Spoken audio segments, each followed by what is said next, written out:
Here we are, guys. Another episode of Kanata on the Rocks with Fadi Kudir, and I'm honored today to host Mr. Sam Hussien from 613 Inspections. Sam, thank you so much for coming on the show. Really appreciate it. Thank you for having me. I want to start with a little bit of kind of your background. Tell me a little bit more about your background, what, schooling, all of that stuff, and some of the work that you've done before to prep yourself for 613 Inspections. Yeah, sure. So I went to Carleton University. I actually graduated from engineering, civil engineering. I'm a licensed engineer as well. So yeah, I worked in the engineering industry. I worked in construction. I worked in consulting, everything. And then I found that there was a slight gap in the industry with having the engineering knowledge and inspections and all that stuff. So I thought about it, and then I started to look into it a little bit more. And that's when I said, got to pull the trigger and look into home inspections. And I've always enjoyed teaching and troubleshooting and finding problems. So I just thought it was the perfect opportunity for me to jump in to home inspections. And so basically with 613 Inspections, I do a lot of home inspections, whether it's a new build, pre-list, pre-purchase, warranties, construction inspections. Sometimes I get calls for people building custom homes. Yeah. So I'll come in and do a weekly inspection of the trades and their work, and that's where we're at today. So at the same time, I'm also doing a little bit of construction management as well. So if let's say someone like you wants to build a home, but you don't know where to start, or reviewing the contracts and stuff like that, that's when I'll come in and I'll help you set up the contracts with the trades and make sure that everything is taken care of. Right? Yeah. And I find there's a huge difference between the three different aspects that you said. Like, for example, normal home inspections, pre-listing, all of that stuff. That's normal. And then the building inspection, that one is a little interesting. Tell me a little bit more about the process and how you kind of engage and what do you do as far as the weekly inspection, stuff like that. Yeah, so that one's interesting. That one is it depends on each client, right? So the big project I have now it's basically a $3 million home, custom built. And the owner wants me there making sure that the trades are doing everything properly before they close up the walls, before they put up the fixtures, before they turn on the plumbing. So as I said, every client is different.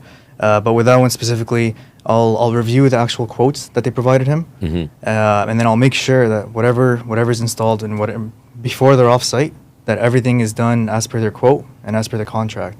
And at the same time, that's when I can do my inspection in parallel, right? So it's really more of a due diligence process at the same time that it's live and running kind of thing. Exactly, yeah. So then instead of me just doing an inspection of what's visible, I'm actually there before the walls are closed up. Yeah. I'm there before the tile is laid down. I'm there before the power is flicked on. So it's an interesting thing, but at the same time, it's you gotta call me in advance, right? And work out the details so we know if it's a weekly thing, if it's a monthly thing. Sometimes people want a daily visit, right? Oh wow! Which is tiring, but it's doable. Yeah, I mean, at the end of the day, it's all up to the engagement that you put together and kind of what that looks like. With the last aspect of it, which is managing construction projects, tell me a little bit more about that. What does that entail? What would someone like myself want to build their own custom home do to kind of get you engaged in all of that? Yeah, so again, it's a good question, but it's lots of details, right? So let's say you decide that you want to build a custom home, right? You don't know where to start.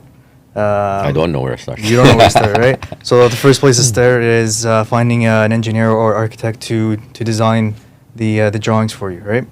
Once the drawings are designed, you got to look for a general contractor. Right, the general contractor will have subs under him that will build the home. So basically, my job is in easy terms, you can call it a owner's rep, right? So I will represent you during the entire construction process. So would that mean, I don't mean to cut you off there, but would that mean that you're actually also vetting the contractors, looking into their history, looking at some of the projects, or is that something that the owner will do? No, that's something that the owner will do. However, if let's say you say, hey, do you have any recommendations, or do you have tips on where to look, or some things to ask, right? For sure, I can help you with that. But in general, what people want is, hey, tell us what we should be telling the contractor, help us put the contract together, and help us supervise the work, right?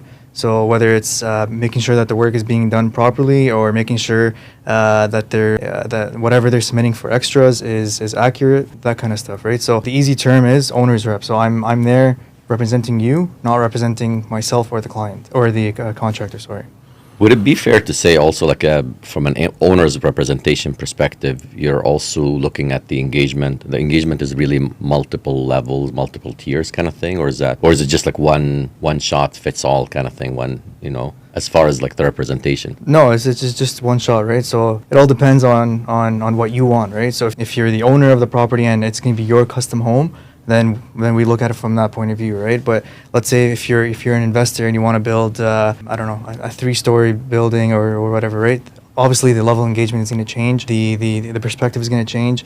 You would know more about homes and construction if you're building a 3-story investment property, right? So then I can take my knowledge and my details A little bit further, a little bit further So with it you. sounds like more of a white glove service, to be honest. Yeah. Which is something that I feel like here in Ottawa it's a little bit missing. It's needed specifically in the custom home building and stuff like that. Yeah. But majority of my work is actually inspections, right? So a lot of people call me specifically for inspections, whether it's pre-purchase or warranty for tear-on inspections. But recently, I've been getting a lot of calls for troubleshooting, right? So I've had like 3 calls in the past, I don't know, month and a half, of people saying that our energy bills are very high, or water bills are very high. Can you come find the leak, right? That's interesting. It's, I've never actually thought of an inspection for that. Yeah, Yeah, this is interesting. Tell me more. Yeah, so this one, this one story is very unique. It's a client that called me, basically said the home has been vacant for 3 months. So it was rented out, and then it was vacant for 3 months. But my water usage bill is very high. I'm using around 4,000 liters a month. Wow. And he's like, I don't know what's going on. I said, okay, no problem. I can come check out the property. I have a thermal camera, see if there's any leaks behind the walls or from the outside or something like that. So I checked all of the sources of water. I put a dye in all a red dye in all of the toilets to see if the toilets are slowly leaking over time. Mm-hmm. Everything was good. Nothing came back. Checked out the refrigerator line, like the water line in the back. Everything was good. And it was, I was really close to saying I can't find the issue, but there was one last thing I wanted to check, which was the humidifier. Oh, wow. So he had the humidifier running in the summer, and humidifier setting was on blast. So when I opened up the humidifier, removed the filter, the water was running at full blast, and it was just going through the drain the entire time. So I said, this is your issue right here. So 4,000 liters of water 4,000 a liters month. of water. That is just Yeah. insane for a humidifier. For a humidifier, yeah. Wow. So it was running full blast, right? What was that running him a month, if you don't mind me asking? Like, any idea about like the cost? The usage. No, he just told me it was this many Significant, liters. yeah. Yeah, and he said the home is vacant, so I need you to find the issue. So Yeah, something doesn't add up for sure. something doesn't add up. Well, yeah, and then I also told him you can call the city to get the meter checked out. There is a symbol on your meter that flashes if the meter detects a fault, right? We can still call the city and say, hey, I might be having issues. Can you come check out the meter?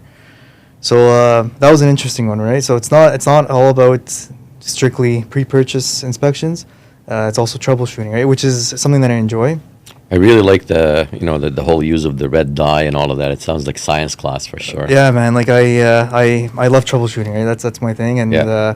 that's when my engineering background really kicks in, and because sometimes I tell clients like I just need to focus for 5 minutes without any talking, without anything, just to think of why something is the way it is in the home, right? And for the people that work with me, they know that I don't just say that this is a problem. I say that this is a problem. This is why it's happening, and this is a cheap solution for it, right? Mhm. So it's something that I just really enjoy. I see it more of almost like a hobby. I'll be honest with you, than work. So And that's the thing too. Like, if you can make your work become a hobby, you're the most productive, I find. yeah. And it doesn't feel like work. Like, it just feels like, okay, I'm just gonna get up and go enjoy my day today. Oh yeah. So- No, it's that's exactly it, man. And like I work till 12 a.m. sometimes even 2 a.m. I send out the reports very late sometimes. I know, man. It was so hard to schedule this interview with you. Like, what is going on here? So I just want to go back to the inspection. What sort of services would the client expect from you when you're coming in to do a full home inspection? Tell us about the different tiers that you have. Why should someone hire you? I know it's a loaded question, but take your Loaded time. question, yeah. So Have some coffee while you think. no, that, so yeah, I mean, I don't really have tiers. It's either you want a limited scope inspection or you want a full scope inspection. Mm-hmm. That's how I do it. So limited scope is, let's say we book a 1 hour time slot. We'll do a quick tour of all the major items in the home. So your furnace, your AC, your attic, your roof, and then I give you a verbal summary. And then you can put a bully offer in. Basically, we're saying we're putting in an offer with no conditions, right? But you kind of already know the high level conditions. Yeah. That one is not as common, but the other one is more common, obviously, which is a full scope inspection. So that one, everything gets checked out. Everything from the roof to the foundation to the electrical panel, the attic, every single window, every door. I check everything, right? I also incorporate drones in my inspection. So if it's not raining, obviously, I check out the entire roof.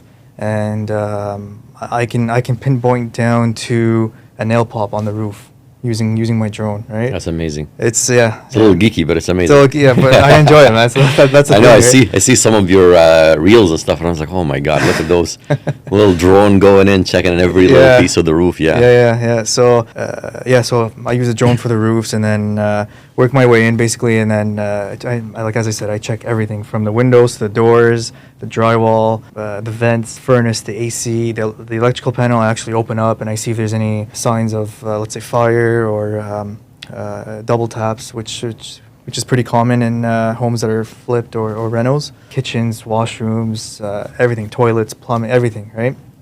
At the end of my inspection, what I do is I include this for most of my inspections. I pull out my thermal camera and I scan every single wall and every single ceiling. And it sounds simple, and it is simple, but you'd be surprised at the findings that we find, right? Something as simple as your main door letting in a lot of air from the bottom, right? Mm-hmm. You can't pick that up with your naked eye, but my No. my camera picks it up, right? You see a lot of blue spots from the bottom. That means there's a lot of cold air coming in the winter. You see red spots at the bottom in the summer. It means there's a lot of warm air coming in, right? It doesn't sound like it's doing a lot of damage and harm, but it's it an is. efficiency for It's sure, an yeah. efficiency, right? Yeah. You're losing a lot of air that you either heated or cooled inside the house, right? And it's not really like when you think about it, it's not really sealed tight as well too. Like for example, when in the summer we had those fires, it's really not safe to be outside. It's I think it would make sense to have something that's like really fully sealed. That's another perfect example, yeah. And then so the reason why I scan all the walls and ceilings is because if there is a leak, you and I can't see it in at least the first couple hours, right? It takes a while for the drywall to absorb the water and then to actually finally see it. It takes some time, but with the thermal camera, it picks up the temperature differential, right? So water. So when I test the plumbing, I obviously test hot and cold, but I let the cold water run, so that way, if there is a leak behind the drywall, the camera picks it up much faster, right? So yeah, that's at the end of the inspection. I just whip out the thermal camera and I include that with almost all my inspections. Mm-hmm. And you'd be surprised at some of the findings that I find at the end of the inspection, right? Whether it's a toilet leaking or a plumbing leak or missing insulation. So another example is I did a brand new home inspection a couple of weeks ago, and there was a lot of warm spots near the front door. And also upstairs, right? So it was obvious that insulation was missing, right? Or there was gaps in the wall from the outside where it was letting in a lot of warm air from the outside into the house. So it's small things like that in the grand scheme of things, it doesn't really affect the homeowner or the buyer or the seller. But if it's a brand new home, it is something that should be covered under warranty, right? Yeah, for sure. So, and like I said earlier too, it's inefficiencies, right? Like if I'm paying a couple $100 for heat, I want to know where the heck is that $100-$200 going, right? Like if it's really legit heating the house, or am I losing it somewhere else? Exactly. And those inefficiencies can be very, very significant, especially now with this tight economy too. Like everybody's living paycheck to paycheck kind of thing. It's tough out there, yeah, and then even something as simple as let's say your window, right? If let's say your windows they have a little bit of moisture in between the panes, right? That obviously means one of the reasons behind that is the thermal seal is broken, so it's letting in air and then moisture between the panes. So it's not a huge thing. It doesn't drop the R value by a lot, but it's still something important for the buyer to know.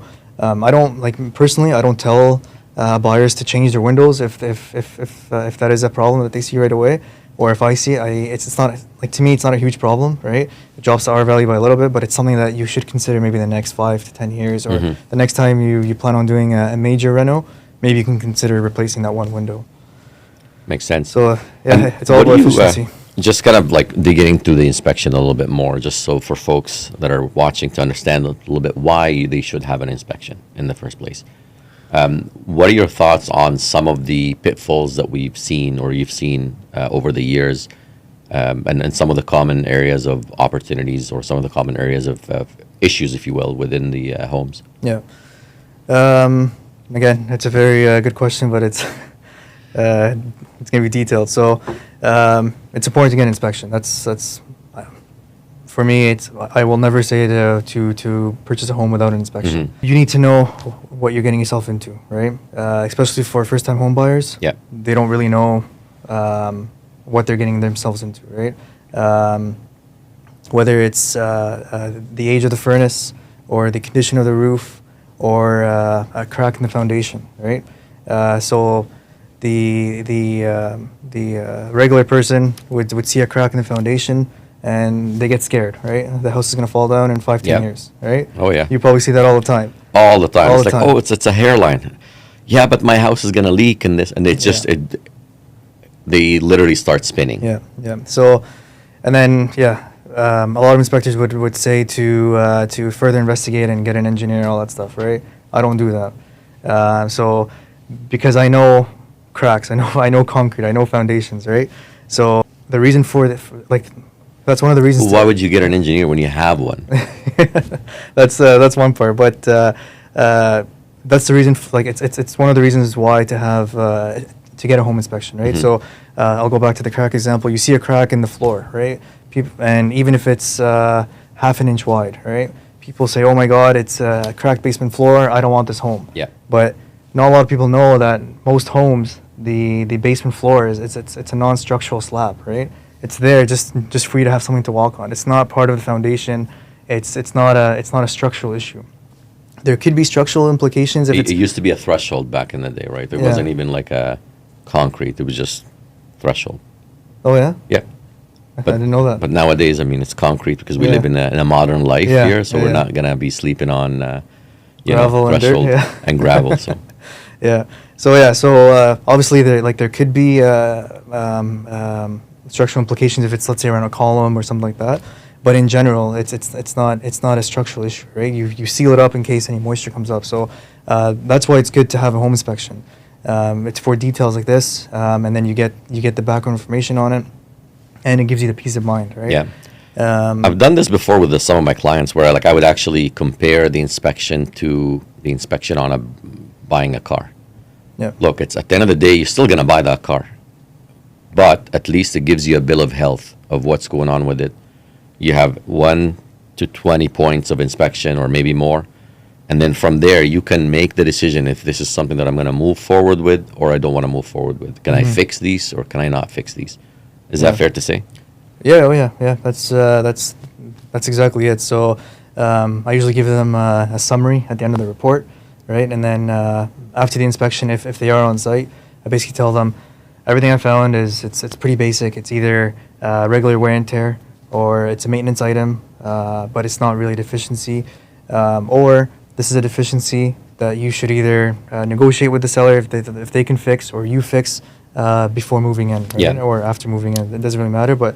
And it's kind of interesting, and I'm smiling about it because I do the analogy a lot of the times with home buyers when we're doing the inspection to say, look, it's just like any other relationship. You're getting into a relationship, there's always that baggage. Every home is going to have that some sort of baggage. Even if you're buying a brand new home, the chances are, okay, well, it hasn't really had relationships yet, but still going to have a little bit of baggage. Oh, Maybe yeah. they didn't raise it properly, they didn't do it properly as far as the builders go. Yeah, yeah, and that's So- that's absolutely correct. So before I start the inspection, I always tell them, right? So this is a used home. We're expecting problems, right? We're expecting wear and tear. We're expecting scratches on the hardwood. Yeah. We're expecting floors to creak. We're expecting maybe some doors not to close properly, right? It's you need to have those expectations in place before starting the inspection, or else the buyer, especially first-time home buyers, They freak. They freak, right? They literally freak. Like freak. as I was saying earlier, they start spiraling. Oh no, I don't want to do it, and this, Yeah. and my dad said this, and my mom said this, and it's always that. The worst one is when they bring their dad or mom to the inspection, and it's like, dude, That's not the worst one, man. The worst one is when they bring their uncle that works in construction, right? And it's like, so far most of them have been good, but it's there were a couple that were a little bit challenging, where like they say, this is wrong, and it's a deficiency, and I'm like, no, this is wear and tear, right? A floor creaking is normal for a home that's 25 years old, Yeah. right? That's I can't mark that as a deficiency. If let's say you renovated the home and then you installed new hardwood and the floors are creaking, yeah, for sure, that's well, it's within warranty, so yeah, at that point it is deficiency. But within warranty. The installer of the hardwood should have screwed down the subfloor maybe a little bit more, right? But if you're buying a 15, 20, 25-year-old home and your uncle's freaking out because the floors are creaking, then those are always a little bit challenging, but Yeah. it's always solvable with how you approach them, right? You just got to explain to them, and you got to talk to them with a calm tone of voice. And oh yeah, I call it the pre-inspection interview, or the Yeah. pre-inspection sort of talk before Yeah. we go in. So I always call my clients and say, hey, listen, this is what we're gonna have. Yeah. This is what's going on. I want you to understand that the inspection is not a pass or fail. It's never a pass or fail, Yeah. because there's always it's a scale at the Yeah. end of the day, right? You can handle a little bit more on the scale. Some other person can handle a lot more than you, and some won't even handle it because there's no budget. Yeah. So it's all about the scale, the budget, and how you approach it and how you fix it, I think. See, and this is what I appreciate about realtors like you, right? The guys that have a lot of experience and many years in the industry, they explain that process to the buyers before I come in. Right? Yeah. So it kind of Otherwise, you're the bad guy. I'm the bad guy in front of you and in front of them, right? Yeah. And in front of the sellers. Or as you were well. the good guy. Oh, he figured out everything that's wrong Yeah. with the house, and you didn't. Yeah. So it always helps when realtors give the buyers just A a heads speech, up, yeah. right? Then it's a little speech that that when we do the showings, it's only for half an hour, right? We can't pick up everything, but that's the inspector's job. He will find like no house is perfect, right? And No. that's how I start with every client. I tell them that no house is perfect. I will be finding you some problems, either for you to fix or for you to keep note of for the next time you do a reno in the house. And it's really, some of those problems are just to note, like, hey, look, this is something to note. It's almost going to be an issue maybe in 3 or 4 years. This is something that's major. You got to fix it. Or this is something that's really minor. We don't really care. Yeah. And like, for example, one of the outlets don't work. Well, I can choose to fix it or don't want to fix it. Yeah. It's up to you. It's a but you know preference. it's not working. Yeah. That's really it. Exactly. So, Yeah. with that being said, tell me a little bit more about some of the most interesting stories you've had.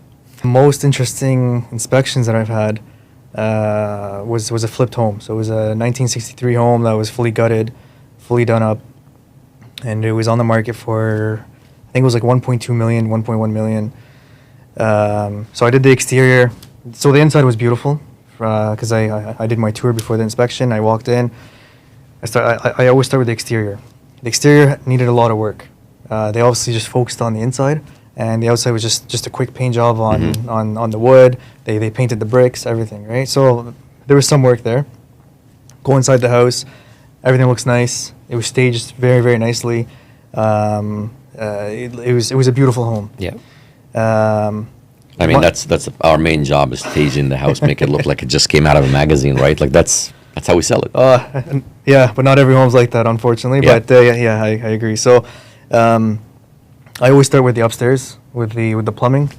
So I allow all the water to go through the plumbing, and then so when I do my thermal scan, everything's been through, and if there's any leaks, it's visible when I do the scan. So I start with the plumbing. I start with the shower in the master bedroom. Turn on the shower. You hear the water running, but there's no water coming out. Interesting. So I'm like, where's the water going? And I look around, nothing. I turn off the water, turn the water back on. I hear the water, no water coming out. So I let it run. I said, maybe it's, I don't know, maybe the shower head is clogged or something, right? I go check the toilet. Toilet was okay. I checked the sink. It was okay.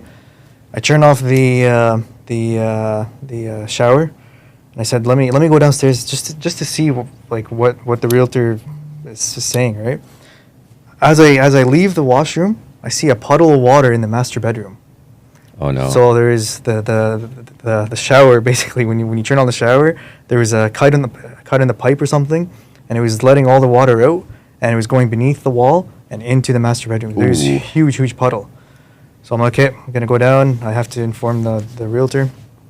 So I go downstairs. I inform the realtor. As I was telling him, I start hearing drops on the main floor. From the upstairs coming down? Well, I don't know at them. So I'm like, do you hear that? To the realtor, the suspense is killing me, man. Well, man, I was nervous, right?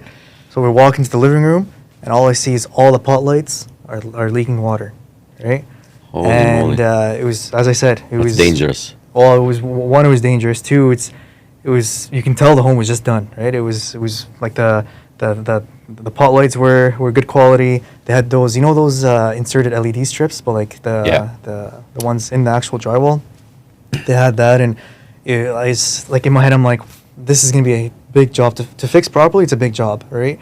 Because now you got to replace the drywall. You got to rip the ceiling. Well, yeah, you got to rip it apart. But if you want to take a shortcut, people will just throw a layer of paint on it and call it a day. Yeah. Call it a day for that. So, anyways, that was one of my most interesting inspections. The buyer wasn't there at the time, so the realtor said, "Let me call the buyer to see if he wants you to continue with the rest of the inspection, or if he's gonna call it because of this leak, right?" And in the end, it turned out to be there was the diverter for the shower was actually cracked, so all the water was just coming out through that crack and not going through the shower head. So that was one of my most interesting ones.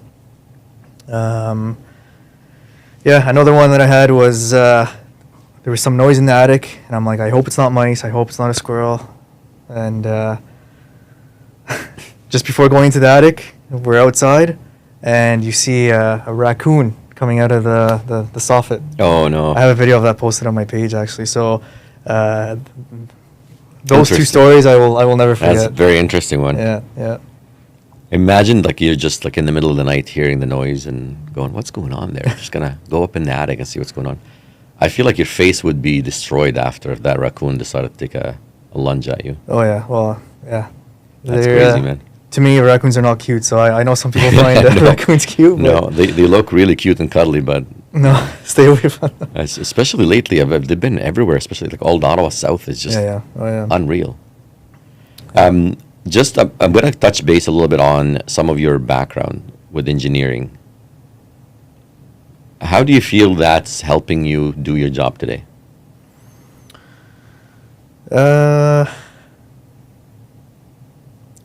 To be honest with you, that's a tough question to ask. A lot of my friends are engineers, so I feel like engineers think in a certain way. They see things a little bit differently, right? We analyze things differently. We look at things a little bit differently. And because I'm surrounded by engineers, my brother's an engineer, all my close friends were all engineers, so we all think the same.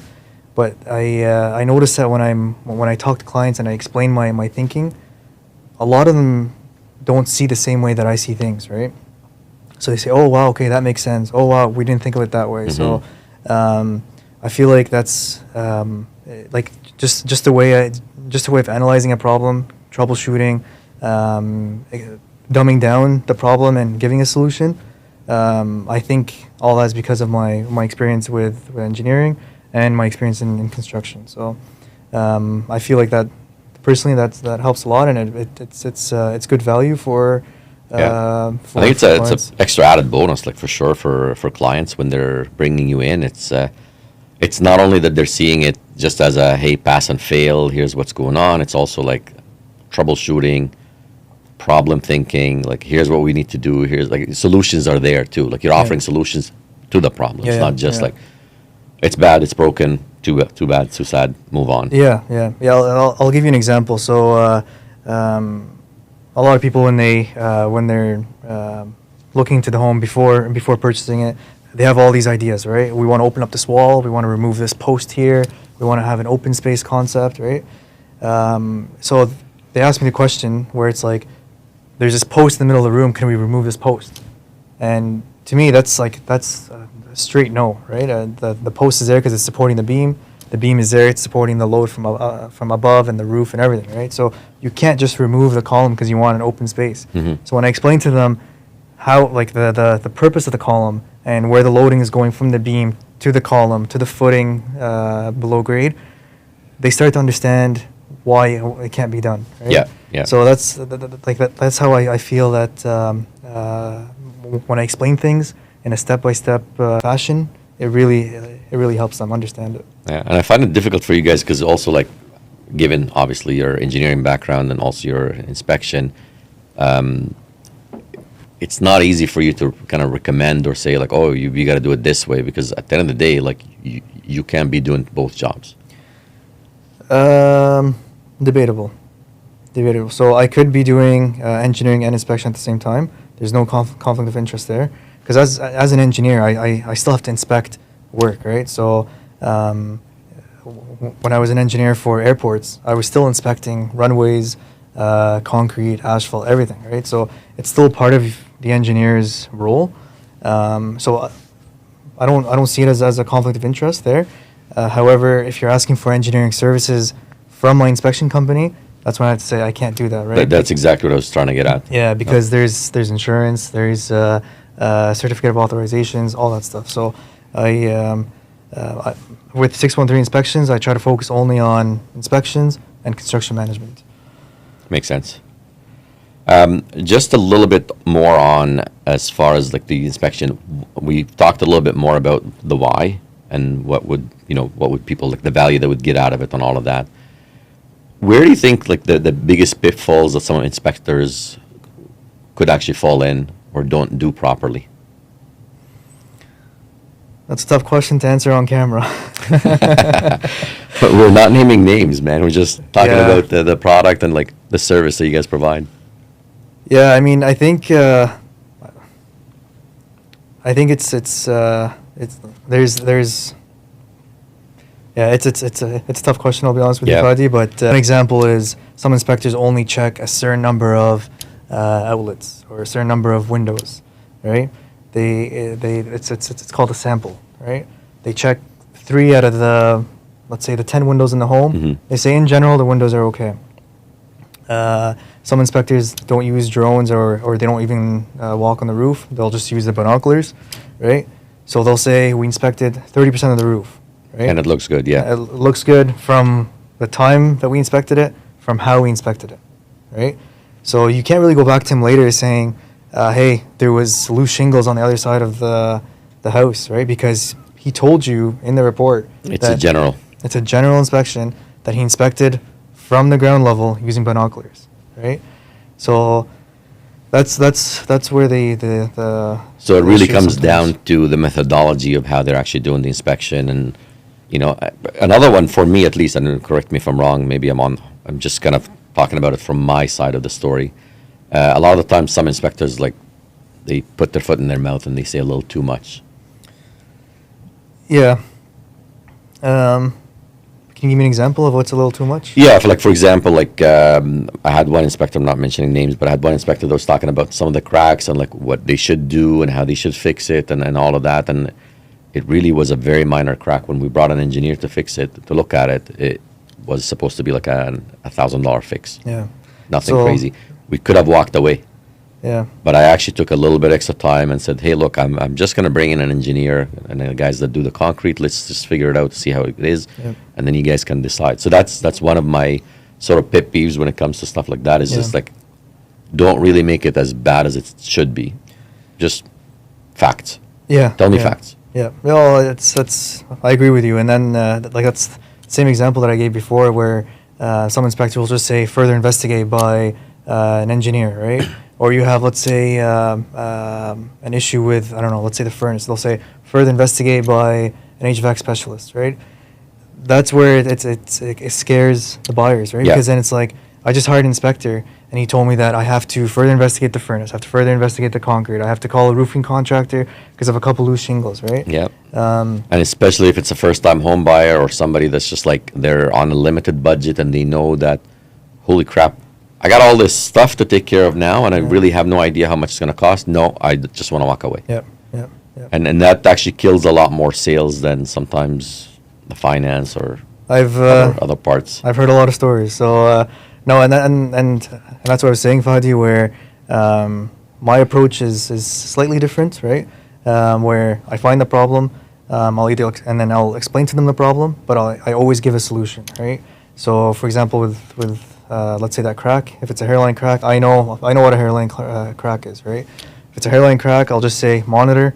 If you want, you can seal it up just so no moisture comes in, but it's not an issue. Concrete is known to crack, right?